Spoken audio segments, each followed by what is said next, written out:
Hello, thank you for joining me. And I have been joined by the furry fella, by Mishka. Not sure how long he will remain here though. If there's a fire to warm him, he might stay a bit longer than he normally does. So I enjoyed recording in front of this not many days ago, reading Maya Angelou's poem. So I thought I would return here today, as today is in the Northern Hemisphere, our winter solstice. And it means that it's our shortest day and the longest night.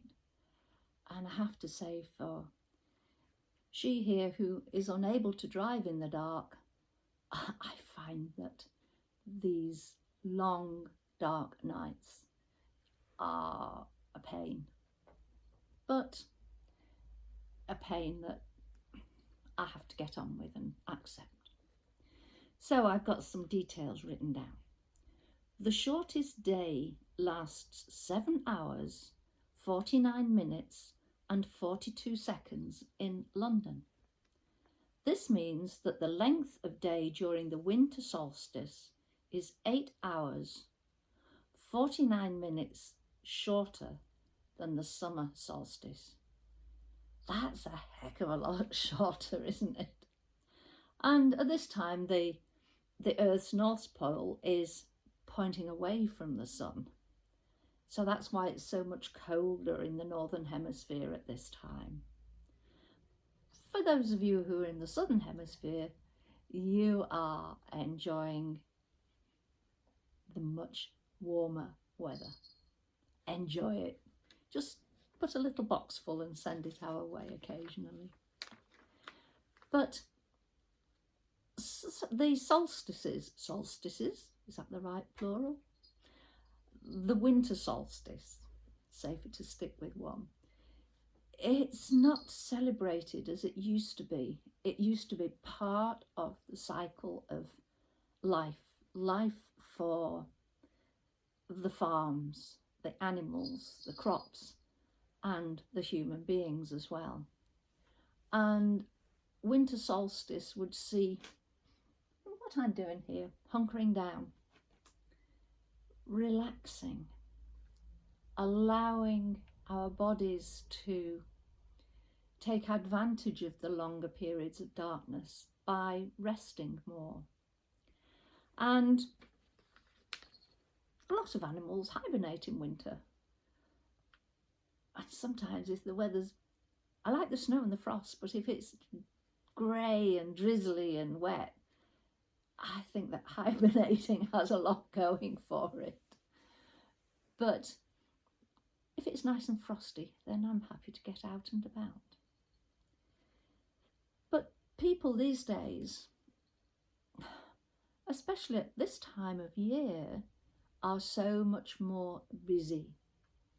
And even when it's dark and they can't be out in the fields, though you do see tractors going around with lights on in the fields, but so many office workers work beyond the darkness. So many bring work home. And at this time of the year, with those of us who celebrate it, with the Christmas festivities coming up, hotly pursued by the New Year festivities, there's a lot more work to be done. There's a lot of preparations. There's cooking. There's cleaning, preparing for visitors, preparing for the next lot of visitors. There's a lot to be done. And so instead of giving that natural wind down time, that chilling and recharging of battery times, we in the Western world certainly pile on the work, and we don't get that break that the rhythm, the natural rhythm of this planet of ours has set for us.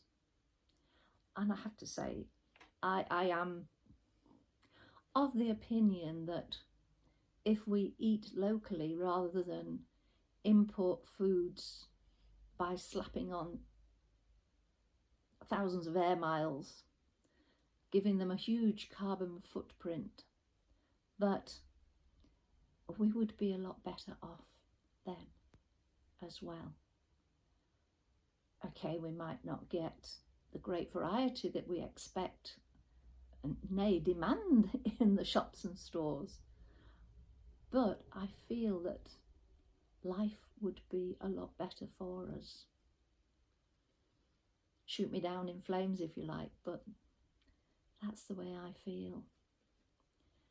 So at this time of peace and reflection, take time out, as I'm doing now, as I did when I recorded the poem by Maya Angelou.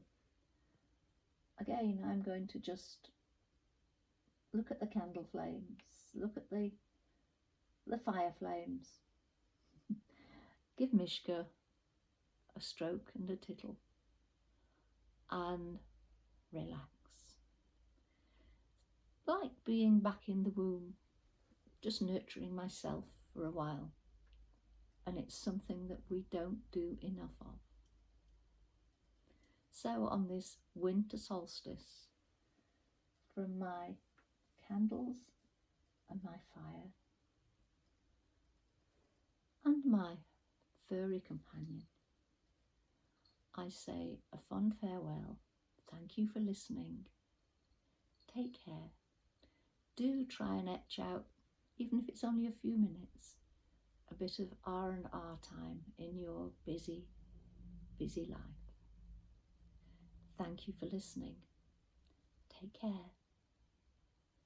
Bye from me and bye from the furry one. Thank you. Bye-bye. Speak to you soon.